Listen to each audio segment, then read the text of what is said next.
Disease event classification. Disease event या level of disease तय करने हेतु विभिन्न तथ्यों को देखना पड़ता है, जैसे डिजीज का होना, उसका फैलाव, प्रभावित जनसंख्या आदि। और ये सभी तथ्य एपिडेमियोलॉजी के अंतर्गत आते हैं। साथ ही लेवल ऑफ डिजीज को तय करने में सीडीसी भी मुख्य भूमिका निभाती है। दोस्तों, यदि आप एपिडेमियोलॉजी तथा सीडीसी के बारे में जानना चाहते हैं तो डिस्क्रिप्शन में दिए हुए लिंक पर जाएं। While the level of disease occurrence can be described in many ways, it is primarily defined by two measurable factors. यानी कि बीमारी होने के स्तर को कई तरह से डिस्क्राइब हम कर सकते हैं, फिर भी इसके दो मुख्य मापक हैं। The pattern and speed by which a disease moves. कहने का मतलब है कि डिजीज का पैटर्न क्या है, ये किस तरह से फैल रहा है, कितनी स्पीड से फैल रहा है। और दूसरे में है the size of susceptible population. कहने का मतलब ये हुआ कि अगर किसी पॉपुलेशन में अगर डिजीज़ है तो कितनी वहाँ जनसंख्या है, किस तरह से स्पीड वहाँ पर फैला है और कितना फैला हुआ है, और वहाँ के लोगों की पहुँच कहाँ तक है। दोस्तों, the role of epidemiology is to determine the disease prevalence and incidence. कहने का मतलब है कि एपिडेमियोलॉजी ही तय करती है कि डिजीज प्रिवेलेंस क्या है, इंसिडेंस क्या है। डिजीज प्रिवेलेंस का मतलब हुआ the proportion of people affected with in the population, यानी कि किसी पॉपुलेशन के अंतर्गत कितनी जनसंख्या प्रभावित है इस रोग से।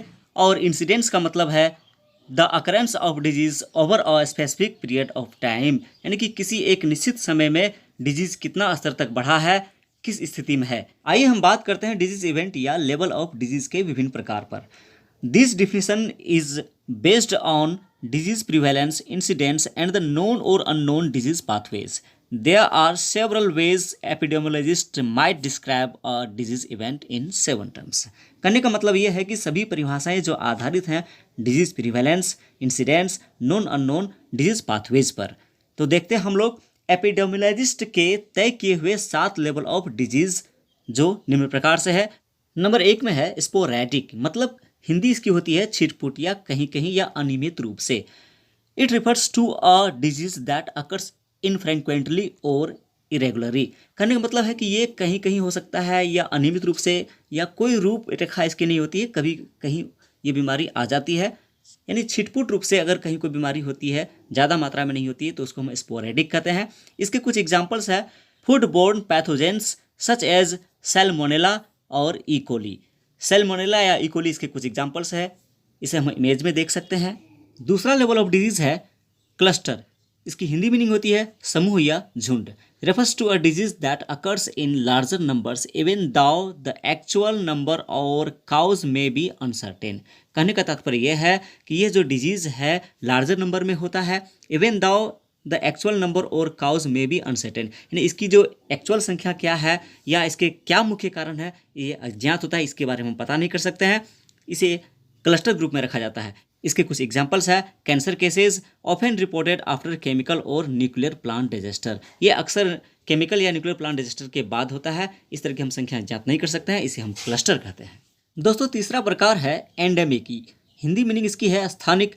refers to the constant presence and or usual prevalence of a disease in a geographical population. नाम से ही स्पष्ट है, ये एक ही स्थान पर स्थिर रहता है, ये बीमारी फैलता ज़्यादा दूर तक नहीं है, किसी एक ही जोग्राफिकल पॉपुलेशन में ये बीमारी रहती है। चौथा लेवल है हाइपर एंडेमिक। हिंदी मीनिंग है इसकी अति स्थानिक। It is refers to persistent high levels of disease well above what is seen in other population. ये भी एक ही जगह स्थिर होते हैं, ये ज़्यादा इसके दूर तक बाहर फैलाव नहीं होता है। जैसे कि इसके कुछ एग्जांपल्स हैं HIV एड्स जो है, HIV AIDS is hyper endemic है। It is in parts of Africa, ये अफ्रीका के पार्ट्स में है जहाँ 5 में से 1 लोग इस बीमारी से ग्रसित हैं। And endemic in the United states, और यूनाइटेड स्टेट्स में भी इसकी संख्या है जहाँ 300 में 1 आदमी इस बीमारी से ग्रसित हैं, HIV से ग्रसित हैं। उसके बाद 5वां पॉइंट्स में हमारा है आउटब्रेक। आउटब्रेक की हिंदी मीनिंग होती है प्रकोप। Carries the same definition as an endemic but is often use to describe a more limited geographical event. ये भी एंडेमिक की तरह ही है, लेकिन इसका फैलाव दूर तक नहीं है, किसी एक खास लोकल में ही इसका फैलाव होता है, लेकिन थोड़ा भयावह स्थिति इसकी भी होती है। छठे पॉइंट में है एपिडेमिक, जिसकी हिंदी मीनिंग होती है महामारी। It refers to a sudden increase in the number of cases of a disease above what is normally expected. कहने का मतलब है कि ये एकाएक संख्या में वृद्धि लाता है जो काफ़ी दूर तक बड़ी आसानी से कम समय में बहुत दूर तक फैल जाता है। हम इसकी उम्मीद भी नहीं कर सकते कि ये कितनी स्पीड से फैल जाता है। अब है 7वां पॉइंट में पैंडेमिक। इसकी हिंदी मीनिंग भी होती है महामारी। Refers to an epidemic that has spread over several countries और continents usually affecting a large number of people. कहने का तात्पर्य यह भी कि यह भी एक एंडेमिक है, लेकिन ये भी स्पीड से फैलता है। साथ ही ये एक कंट्री नहीं बल्कि दूसरे कंट्री में भी लांग कर चला जाता है, पूरे महादेश में फैल जाता है, पूरे वर्ल्ड वाइड हो जाता है। इसकी संख्या बहुत ही ज़्यादा फैल जाती है, जैसे कि इन्फ्लुएंजा, कोविड-19 इसके एग्जाम्पल्स हैं। दोस्तों, यदि आप पैंडेमिक और एपिडेमिक में डिफरेंस जानना चाहते हैं, विस्तार से जानना चाहते हैं, तो डिस्क्रिप्शन में दिए हुए लिंक पर जाएं। दोस्तों, कैसी लगी यह जानकारी कमेंट में हमें बताएं। साथ ही हमारे इस चैनल को सब्सक्राइब करें, लाइक करें, शेयर करें। बहुत बहुत धन्यवाद वीडियो पर बने रहने के लिए।